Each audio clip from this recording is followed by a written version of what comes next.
You ask Tiger to solve. This deals with linear equations with one unknown. The final result is x equals 5. Let's solve it step by step. Simplify the expression. Break up the fraction. Group like terms. Convert the integer into a fraction. Combine the fractions. Combine the numerators. Group all constants on the right side of the equation. Add 5/6 to both sides. Combine the fractions. Combine the numerators. Reduce the zero numerator.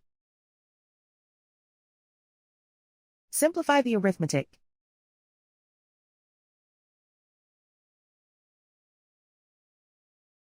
Isolate the x. Multiply both sides by 6. Group like terms.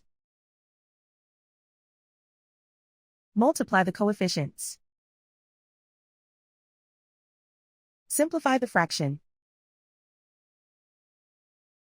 Multiply the fractions. Simplify the arithmetic. And so the final result is x equals 5.